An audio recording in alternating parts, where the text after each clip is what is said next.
भाई ये हमारा छोटा पैकेट सबसे ज्यादा बाटी खाएगा। और देखो, हाँ भाई, सबके सब लगे हुए हैं यहाँ पे मस्त। यहाँ पनीर पक रहा है, यहाँ चोखा बन रहा है, इधर बाटी बन रही है। ये देखो सारे बच्चे लगे हुए हैं मस्त खाना बनाने में।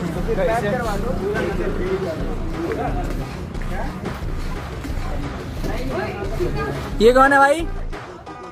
हाय कर दो।